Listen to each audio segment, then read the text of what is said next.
bienvenue à toutes et à tous. Bienvenue à vous les filles. Bravo.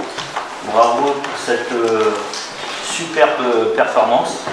Je dois savoir qu'en termes de cohésion et de connaissance de groupe, c'était la première rencontre, première compétition commune.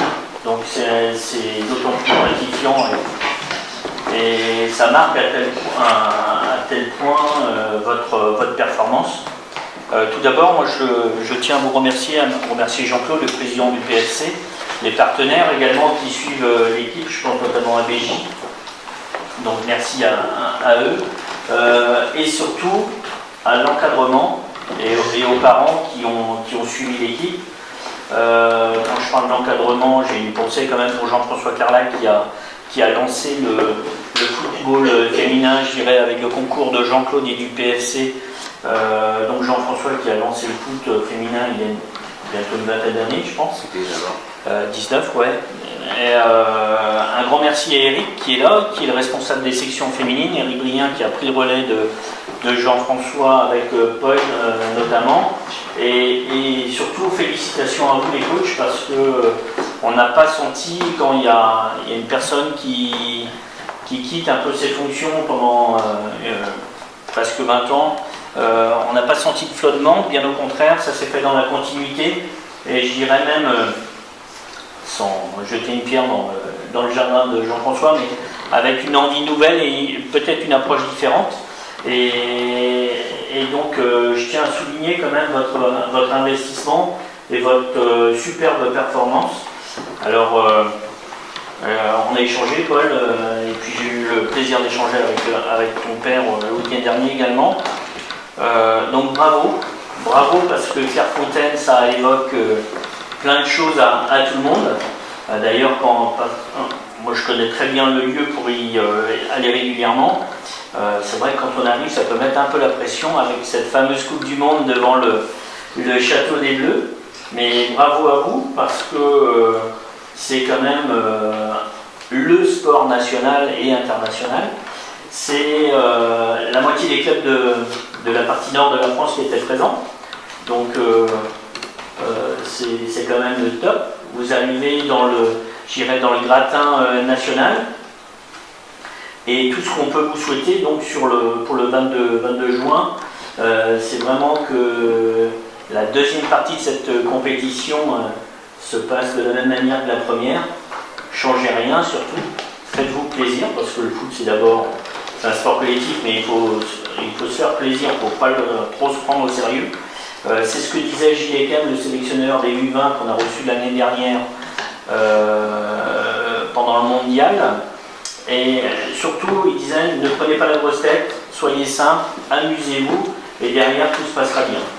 À ce titre, je vais envoyer un petit SMS avec une photo de l'équipe au pied de la coupe, bien sûr à Clairefontaine. Un endroit que lui il fréquente, je ne vais pas dire au quotidien, mais pas loin. Et il vous félicite et il regardera d'un œil attentif votre performance le 22 juin, puisqu'il sera présent à Clairefontaine. Donc voilà, tout simplement, bravo à vous, bravo aux parents, et que ça ne soit qu'une étape, et j'irai en route vers la finale. Donc merci à vous de porter haut et fort les couleurs de Pleurmel, et surtout continuer comme ça. Voilà.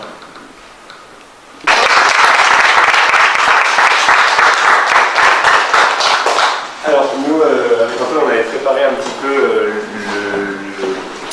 ce moment-là pour pouvoir vous situer un petit peu qu'est-ce que c'est que le tournoi qu'on a joué et justement les résultats que les filles ont obtenus.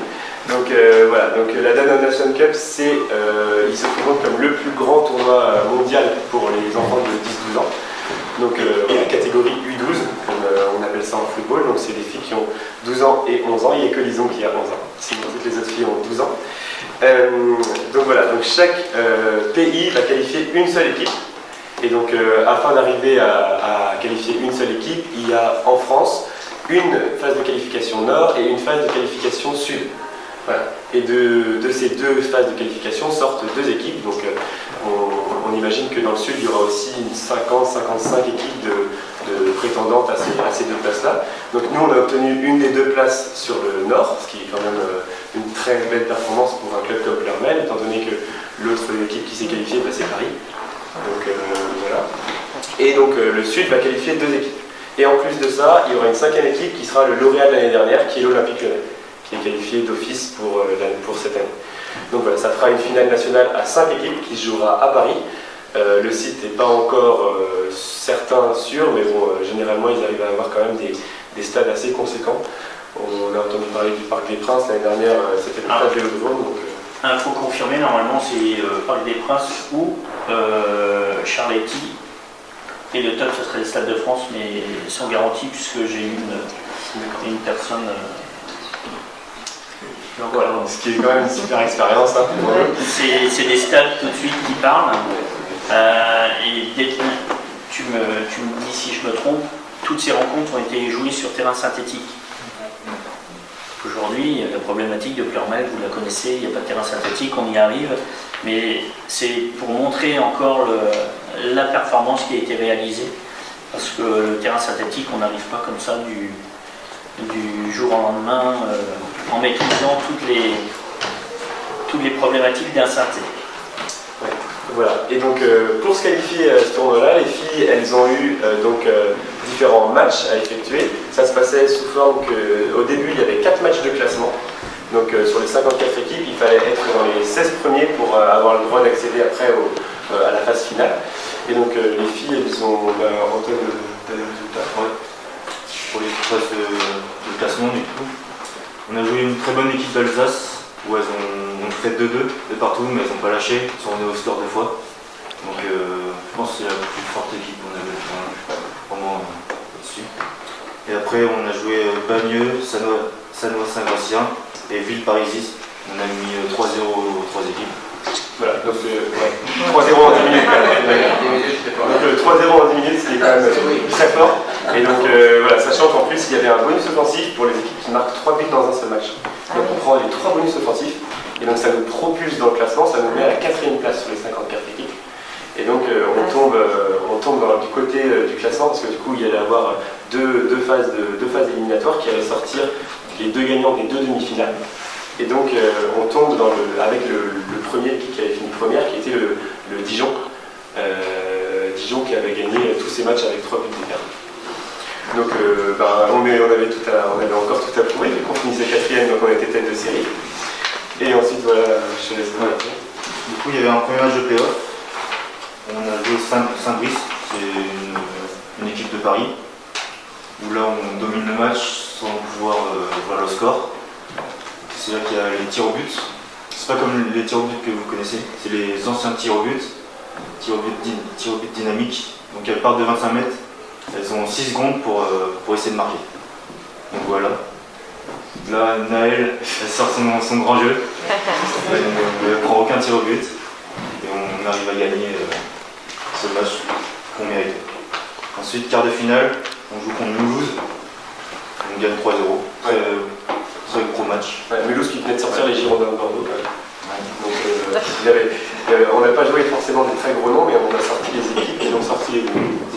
Là, ils ont fait un match, et là, gros match du tournoi, je pense.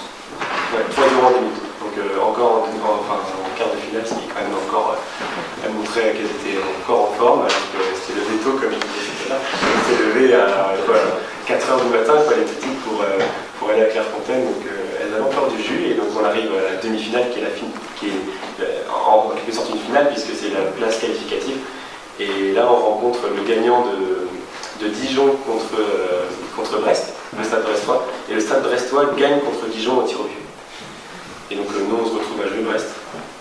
Et deux mi-temps, c'était 2 fois 6 minutes. La première mi-temps, on se fait un peu bouger. Et deuxième mi-temps, c'est nous qui les bougeons. Donc dans l'ensemble du match, tir au but mérité, entre guillemets.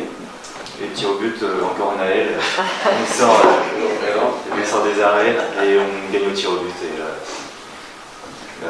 la victoire qualifiée. Exactement. Donc voilà, nous on tenait à féliciter le groupe aussi, les filles. Bon, on a des filles qui ne peuvent pas être là aujourd'hui. Malheureusement, c'est les vacances, c'est Pâques, etc. Mais on tenait à les féliciter pour leur persévérance et surtout leur écoute entre elles. Elles ont été vraiment sérieuses. Quand on vous dit vraiment sérieuses, elles ont été au point de, entre chaque match, comme on était fatigué, on faisait des petites siestes entre chaque match. On ne touchait pas un ballon, elles n'ont pas bronché du tournoi. Et là-dessus, franchement, vraiment chapeau, parce que même pour nous, avec la pression, tout ça, enfin, même nous on était sur le côté, hein, ça veut dire qu'on donne juste des consignes au final, hein, même les parents qui étaient là, je pense que ça s'est ressenti et les filles ont vraiment géré ça et elles ont vraiment joué comme des gagnantes, quoi. Donc ouais, grand bravo aux filles pour leur investissement, surtout qu'on avait deux petites du coup qui sont venues avec nous, c'est Luna et Naël qui sont du club des Carriolettes Puligny. Donc elles étaient là avec nous, donc on a eu un petit match de préparation avec elles pour s'y faire et le groupe les a très bien accueillis et elles se sont très bien intégrées et c'est ce qui a fait la force de l'équipe jusqu'au bout. Voilà. Pour ce qui est les remerciements, du coup, nous on va remercier du coup l'organisation du tournoi. On va remercier les parents qui étaient là, les parents qui ne pouvaient pas être là non plus, parce qu'il n'y avait que 15 personnes qui pouvaient accompagner malheureusement. Il y avait plus de 4000, 5000 personnes sur le site de Clairefontaine. Là-bas, ils étaient obligés de limiter le nombre de parents accompagnateurs. On va remercier Naël et Luna qui sont venus avec nous pour jouer ce tournoi et qui vont revenir pour la phase finale. Et avec qui on va préparer avec le plus grand soin cette finale aussi. On va remercier le VOC qui nous a invités à venir avec eux, parce que mine de rien, un tournoi comme ça, ça faisait 3 ans que le VOC essayait d'avoir le droit de participer à ce tournoi-là. Et donc cette année, ils ont reçu une invitation de la part de Taman Cup, et c'est nous qu'ils ont choisi pour venir avec eux. Donc, mais ça, c'est dû aussi aux performances des filles qui ont montré au départemental sur herbe et en futsal. Elles sont championnes départementales actuellement, donc elles ont montré qu'elles étaient une forte équipe et le VOC les a choisis pour les accompagner. Donc tout se mérite et là c'était mérité. Voilà, on va remercier tous les éducateurs du PFC qui œuvrent aussi à ce que les filles atteignent ce niveau-là de football, parce qu'on arrive quand même à très haut niveau et ça c'est qu'il y a des gens derrière qui travaillent pour ça. Voilà, on va remercier M. Simon pour nous avoir invités ici aujourd'hui. Voilà, c'est une reconnaissance aussi pour le club et pour le foot féminin en général. On va remercier BJ qui est là, et donc voilà, on a porté les maillots et puis on a bien défendu les couleurs. Donc les filles, on leur a demandé de préparer pour celles qui voulaient un petit mot, un petit quelque chose. Elles vont vous lire ça vite fait, celles qui ont. Tenez, les filles, elles vont prendre. Je sais pas qui. Ça va, t'en as un ou pas? T'en as pas? Oui, t'en as un? Il n'y a que Naël et Luna qui vont faire. Ah bah si. De tête. Oui, voilà. Alors, vas-y, Lionel. Vas-y, tu peux lire. Le moment que j'ai préféré dans le tournoi, elle est face à face, c'est quand on a gagné avec l'équipe de Plouarmel. Elle est très sympa et nous a accueillis très gentiment.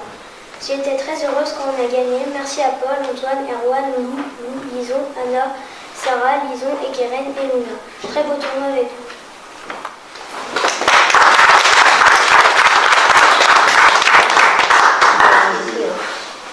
Le moment que j'ai préféré dans le tournoi de la Damen Cup, c'était quand on a appris que l'on avait gagné. J'étais très heureuse car je ne pensais pas que l'on irait si loin dans le tournoi.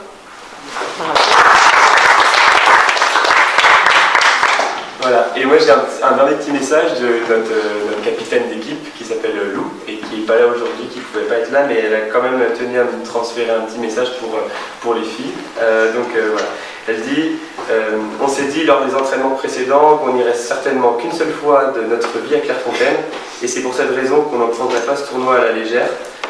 On s'est dit qu'on ne lâcherait rien, toujours concentré et c'est ce qu'on a réussi à faire à chaque match. Personne n'a grogné et chaque fille a tenu son poste. Luna et Naël se sont vite adaptés au groupe, c'était super. On va continuer de se préparer et tout donner pour la phase finale et profiter des 2 jours. Et elle a dit, je rajouterais que notre excellente condition physique a permis d'asphyxier le stade brestois en finale. Je vous passe les petits émoticônes. Voilà. Alors, attention avec le stade brestois, il vient quand même de temps en temps à Plouarmel. Grégory Lorenzi va pas être content. Non mais bravo encore une fois à vous. continuer, surtout comme ça, il faut persévérer. Bienvenue au Philippe Pluvinier, hein, la porte du vestiaire est grande ouverte. Et j'irais, je pense que Jean-Claude, si tu veux rajouter quelque chose, le football féminin monte en puissance, et que ça soit sur le plan national, mais surtout régional. Ça passe bien sûr par la formation, l'accompagnement des parents et du staff, je dirais, est important. Encore plus, je dirais, en foot féminin que chez les garçons. Donc continue comme ça, on va regarder avec attention vos résultats, vos performances. Et puis dès que moi j'ai un retour de Gilles Kem, autrement je vous ferai signe et puis on essaiera d'organiser quelque chose. Donc Gilles Kem qui était le sélectionneur l'année dernière de l'équipe de France et qui continue, lui, qui a la double casquette aujourd'hui, de former les jeunes filles pour l'équipe de France des U20 et également qui est le nouveau responsable du pôle formation du foot féminin sur la région sud-ouest, basé au Haine. Voilà. Bravo à vous. Bien, Claude. bon, je vais clôturer la séance. Donc, je tiens à remercier aussi Stéphane pour son invitation aujourd'hui. Ça fait plaisir d'être reçu quand même par la municipalité de Ploërmel.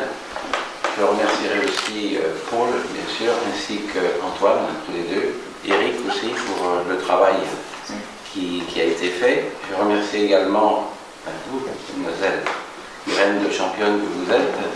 Avec les performances, vous avez représenté quand même, bien représenté le Ploërmel Football Club. Et quand même, c'est à Paris, avec Clairefontaine, il ne faut pas l'oublier.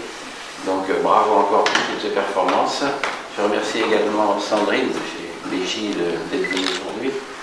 Sandrine qui est quand même sponsor de la section féminine. Supporter. Supporter aussi. Sa fille étant licenciée donc au Ploërmel Football Club. C'est bien. Donc on va suivre de près effectivement vos performances prochaines, c'est clair. On est un petit peu habitué effectivement avec la catégorie du 13 parce que ça fait déjà 2, 3 ans ou 2 ans ou 5 ans, je ne me rappelle plus, il y a eu 2 fois quand même à Cap-Breton une qualification qui s'est bien terminée puisqu'elles ont été championnes et vice-championnes, si mes souvenirs sont bons. Donc ça veut dire que le cru est là et puis continuez comme ça. Le Ploërmel Football Club peut être fier de vos performances et comme je l'ai dit tout à l'heure, on va vous suivre de très près maintenant pour la suite. Donc voilà, bravo encore. Et un dernier petit mot quand même par rapport au foot féminin. Jean-Claude, je pense que tu as, même si ça commence à se savoir et si ça a été relayé, il faut savoir qu'il y aura un match de football féminin cet été entre Guingamp et La Roche-sur-Yon. Oui. Et je sais plus les dates, c'est en juillet, 20 juillet ou un truc comme ça, non c'est pas ça. Non, c'est au mois d'août. Et je pense que là, vous serez les bienvenus et vous aurez un rôle à jouer, je pense. Au moins pour l'ouverture soit du match, soit en accompagnement, je pense, au bord de terrain. Je pense on est d'accord et vous soyez mis à l'honneur également à ce moment-là. Voilà, il y a un féminisme de Guingamp quand même. Contre La Roche.